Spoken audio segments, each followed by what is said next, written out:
Hello and welcome to Starting Points, where one thing leads to another. Last time I shared with you this book called Stowaway and told you how much I enjoyed Karen Hess's research and her way of organizing her book and the story that it tells. Fascinating book. There was a part at the back of the book where the ship's company are listed. And I found that particularly interesting, that it gave the ages for most of the men aboard at the time that the Endeavour set sail. Now the other book that I showed you last time, that was about a young boy named Isaac Manley. He was master's servant. He was 12, and the master was 22. So he got the job of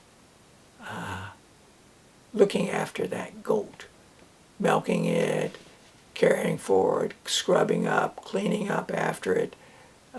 They stop on an island, he'd go out and scythe, bring in fresh feed for it. But he did all kinds of other things aboard ship as well. So now, why I've got this is the last two people mentioned were natives of Polynesia, and Tapia, who was a man, an older man, who volunteered to help translate for them. And he'd made friends with these people. The reception in Tahiti was very warm. But he helped with that, create that feeling, and he takes with him a young boy who's become a friend of Nicholas Young. So Nicholas is excited, and the boy, Nicholas was probably about 12 then, was also excited. And they accompany them then. Well, that reminded me of a book I'd read when I was a senior. And one thing leads to another. The Moon and the Sixpence, W. Somerset Maugham. And, well, actually, it didn't remind me of it. But when I went to put a new picture here, a new postcard here, this is purely a coincidence. The next one to put up was this. And I put it on, I said, that's Gauguin, in Tahiti. And bingo, that's when I remembered the Moon and the Sixpence. So it was quite a story about this man, Paul Gauguin, and his time he spent in Tahiti. I like Tahiti better. So, next, while I've got this map out here, two things I wanted to share with you about it. I'll do this one first. Looking at this, I said, boys, that must be enlarged. That New Zealand looks enlarged. It's 2 islands. It's not 1 island, 2 islands. Just the Cook Strait separating the two.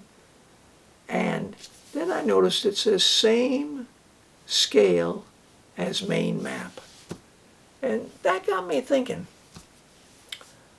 obviously then it's much bigger than Tasmania. But how would it compare with England? Let's say England, Wales, and Scotland. Well, I looked up the area for both, and the combined New Zealand is bigger than England, Wales, and Scotland. I was sort of surprised by that because England has played such a big role in the world. But it's really, I mean, it's a big island compared to, say, Tasmania. But anyway, the other thing that I wanted to share with you while I had it here was this book. I had a copy once, and I must have given it away or whatever, but I came across it this other time, and just looking through it, I came across a map of this part of the coast. Here's Cape York Peninsula,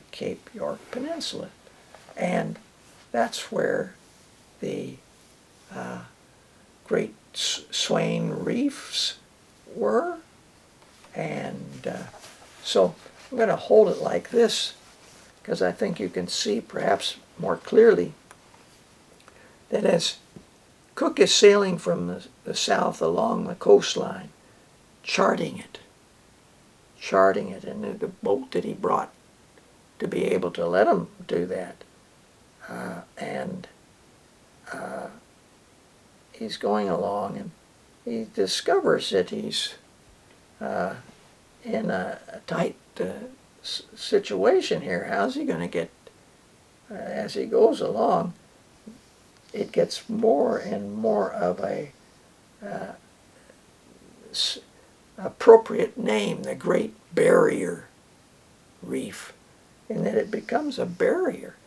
It's a barrier for the waters coming this way, but it's also a barrier if you fall on the coast. You're sort of all right, but how am I going to get out of here?